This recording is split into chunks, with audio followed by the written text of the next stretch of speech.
En el mes patrio nos da siempre por revisar el pasado, revisar de dónde venimos y a dónde vamos. Y no es el tema más estimulante, pero la corrupción en el Perú nos acompaña, creo que desde siempre, desde que iniciamos como república. Mauricio Novoa es historiador y nos va a acompañar para tratar de dilucidar cómo es que cargamos con este mal que, claro, va evolucionando conforme va evolucionando nuestro país, pero parece que no nos libramos de él. Mauricio, ¿cómo estás? Hola, muy buenas Patricia, noches. Encantado de estar acá, como siempre.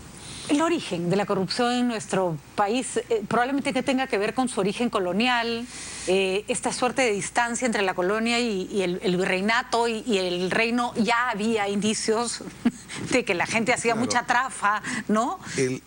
Yo creo que la primera noción que uno debe tener clara al momento que se estudia cualquier fenómeno, entre ellos la corrupción, es que obviamente los criterios en el siglo XVI o XVII o XVIII, que a la luz de hoy nos pueden parecer actos de corrupción, no necesariamente lo eran en ese momento.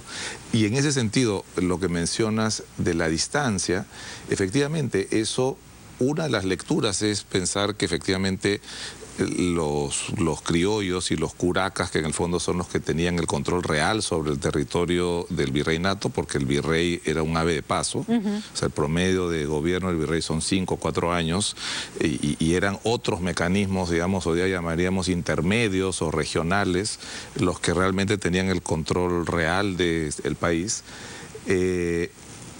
Quienes ejercían ese poder, una de las interpretaciones es que fue un acto más bien, o que eran actos de autonomía, es decir, no entregar el quinto real completo y quedarse con una parte para construir las ciudades. Sí, probablemente, digamos, eran cosas que estaban al margen de la ley, pero que permitió, digamos, generando virreinatos con mayor autonomía, etcétera. Pero creo que lo más importante es en este análisis que se hace de la corrupción, que es algo que se comenta tanto, es entender primero que es un fenómeno con diversas capas, que en la historia peruana los remedios, sobre todo en los últimos años, que han podido existir, no hay mecanismos claros como para establecer si han servido para combatir la corrupción, y criterios como hoy, que es algo indisputable, como por ejemplo el nepotismo, hace solamente 40 años era algo perfectamente natural y cuyo impacto en distorsionar el sistema político, o en generar pobreza, o en generar resultados negativos, no ha sido estudiado en su integridad. Es decir, real dimensión. Digamos, yo pienso, por ejemplo, en el gobierno de Manuel Prado. Jorge Prado era oficial mayor del Congreso. ¿Esto le hizo daño al país? O en el fondo nos perdíamos de un hombre talentoso como lo fue él. Era incompatible que Fernando Belaúnde tuviese a su tío como parte del servicio diplomático, Víctor Andrés Belaúnde. Entonces, creo yo que hay que, digamos, obviamente por la indignación que genera esto, por los millones de dólares que se han quedado en la mesa, por la posibilidad de haber hecho más cosas con los dineros públicos, esto nos indigna a todos. Pero creo que en esta avalancha o este huaico en todo sentido que ha significado la corrupción, creo que tampoco nos hemos detenido a ver qué cosas realmente han sido efectivas y si esta pléyade de normas efectivamente nos han ayudado para evitar digamos, casos que de repente, no teniendo esos controles, nos hubiésemos evitado más bien la utilización política bajo la guisa de corrupción, de persecuciones políticas, ¿no? Ahora, entiendo, pero no comparto necesariamente, porque el inicio de la República del Perú como país independiente, como una república, trae un problema de fondo, y es que al no haber un Estado tutelar como lo era España, se queda una suerte de élite que no mira a los demás como sus iguales. recordemos que era un país muy desigual, no solo en términos Diverso, económicos, ¿no es cierto?, sino era de un sistema de casta, básicamente. Y en ese caso hay una dificultad, y es que el bien común ya no existe, porque yo me creo dueño del país y por lo tanto yo uso los recursos del país y por lo tanto yo tengo derecho a enriquecerme y tú no, porque eres ciudadano de, no sé, a la segunda clase, cuarta clase, si es que te considero ciudadano. Y esa es una larga historia, por ejemplo, de explotación de recursos naturales valiosísimos, caucho, guano, en los que no... Simplemente la posibilidad de que eso se repartiera o sirviera para el desarrollo común de un país ni siquiera estaba dentro de los planes. Claro, eso, otra vez, eso hay que medirlo, lo cual es absolutamente cierto, hay que medirlo contra lo que existía en la época. Es decir, la idea de un Estado patrimonialista era lo que era, digamos, era la norma en el siglo XIX.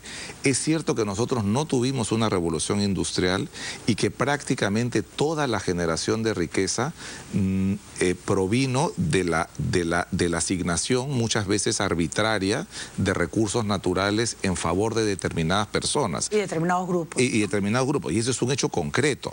Y eso es un hecho indisputable. Es decir, hay muy poco en comparación a otros países en esa misma época que la generación de riqueza vino por la inventiva, por haber inventado algo, por haber inventado una fórmula, una manera de procesar un alimento, etc.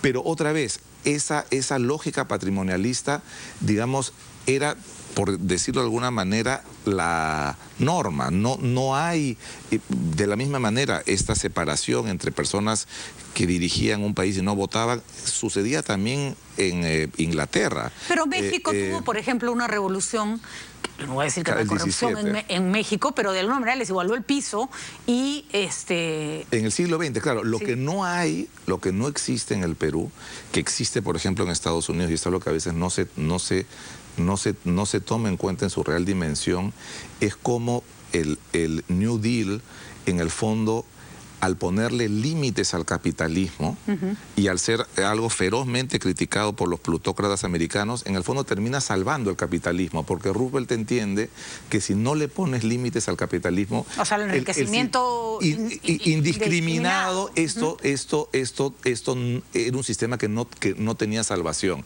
Creo, y es posible que en el siglo XX peruano lo que haya pasado es que no hayamos tenido una especie de New Deal para ponerle ciertos límites a eso, ¿no? Pero la concepción, digamos, que incluso en los cargos públicos, cosa que al día de hoy nos podría parecer un espanto, uno podía comprar una judicatura en el virreinato, pero lo podía hacer en Inglaterra también. ¿En qué momento la noción de corrupción como la conocemos hoy se empieza a plasmar dentro de el imaginario político, el ideario político, la historia de las naciones? Yo creo que es con el concepto, no he estudiado a profundidad el tema, pero yo creo que es cuando se establece lo que significa el gasto público. De acuerdo. Y entonces, hay una correlación entre gasto público y controles del gasto público. Más allá de si sea la leyenda o verdad, no, porque genera muchísima discusión el asunto, cuando Prado se lleva las joyas, supuestamente, y no trae las armas, clarísimamente eso lo entendido como un acto de corrupción. Claro que en realidad, digamos, aparentemente, por lo menos de la evidencia que hay, parece que eso no es cierto, ¿no? Pero digamos, lo que hay en el siglo XIX es una, precisamente por esta lógica patrimonialista, no existe una separación entre tu caja y la caja fiscal. Pero, por ejemplo, el guano sí es un ejemplo de corrupción fuerte. El guano es un ejemplo de corrupción, otra vez, entendida bajo la lógica de hoy, que hay una especie de asignación a dedo de quiénes deben ser los explotadores. Pero había una serie de compromisos. Y esto después cuando se trata de remediar eso a través de los contratos, también hay una serie de críticas tanto a Pierola como a Cáceres, de los arreglos de los que tenían los bonos, etcétera, porque fueron arreglos que también estaban bajo la sombra de arreglos bajo la mesa sobre eso. Pero el tema, digamos, que han marcado, y yo no sé hasta qué punto, me refiero, justamente antes de venir, estaba repasando, hay un artículo muy interesante que sale el 2003 que se llama Conectando los puntos, en donde dice que efectivamente los americanos tenían inteligencia que iba a ocurrir septiembre 11. Pero claro, y eso es objetivamente cierto, llegaron los informes, pero lo que tú no puedes hacer cuando haces historia es hacer historia al revés. Claro. O sea, el hecho que de la misma manera en la guerra de los 6 días los israelíes sabían que las tropas se preparaban, pero el general en ese momento decidió, porque habían habido 19 movimientos parecidos, que no iba a haber guerra. Entonces es muy difícil hacer historia al revés. O sea, Napoleón no sabía que iba a perder Waterloo, la noche antes de Waterloo. Entonces, en una lógica patrimonialista, yo creo que más bien lo que nos ha terminado haciendo muchísimo más daño es el otro aspecto que se está perdiendo otra vez en este huaico, que es la institucional. O sea, lo que le faltó al siglo XX, al siglo XIX peruano, fueron instituciones. Y incluso esa lógica patrimonialista la vemos en casos de corrupción de hoy, ¿no? Por supuesto. O sea, es distinto Toledo persiguiendo a Barata para que le paguen en un cóctel, que Kuczynski haciendo negocios en los que no logra separar, y ojo, no lo estoy disculpando, ¿no es cierto?, el lado público del privado, digamos, ¿no? Son lógicas distintas que al final conducen a lo mismo, ¿no? Y ahí es donde yo creo que los acentos deberían ser puestos, porque otra vez la impresión que yo tengo es que por una lógica maximalista y una lógica reactiva en las medidas correctivas a casos de corrupción o aparentes casos de corrupción, hemos terminado con una serie de normas que aspiran a la perfección, pero con un sistema, precisamente porque se aspira a la perfección, incapaz de poder manejar el espectro tan grande de corrupción. Es decir, es tan complicado que no hayas hecho una rendición de cuentas por un viaje a Moquegua, como los casos grandes de corrupción, y el organismo de control actúa en los dos casos igual. Y entonces se generan ahí distorsiones evidentes. Evidentes, ¿no? Porque estos casos pequeños son utilizados políticamente muchas veces. Es como cuando metes preso al burrier que encontraste con 5 kilos en el aeropuerto y dejas que se te vaya por... ¿no? Exactamente. O lo tratas igual que al Chapo, digamos, ¿no? Exactamente igual. Entonces, otra vez, digamos, junto con esto, la sensación que tengo es que no estamos discutiendo esto como política pública, porque lo real también, por más que, digamos, suene poco alentador, es que tanto en nuestros países como en países con sistemas de control del gasto público altísimo, los escándalos de corrupción suceden. No, ya, eso es que o sea, pasa en Bélgica, pasa en Dinamarca. La corrupción es la manzana de Adán, o sea, es con la que vamos a convivir toda la vida, ¿no? Toda la vida. Entonces, eso creo que nos obliga a pensar, y que creo que debería ser la reflexión, es cómo queremos enfrentar eso y qué casos son los que debemos enfrentar para poder racionalizar eso. Porque el otro punto, hace unos momentos tenías tú a Julio Arbizu, es que otra vez, yo no sé si tenemos tampoco un poder judicial preparado para lo que se le vino. Lo que tenemos parece, aparentemente, acá lo tenemos que dejar, Mauricio, seguiremos conversando en otro momento, es gente muy voluntariosa, ¿no? Pero nos faltan instituciones. Y creo que por lo menos empezamos una primera etapa, que es las ganas de controlar.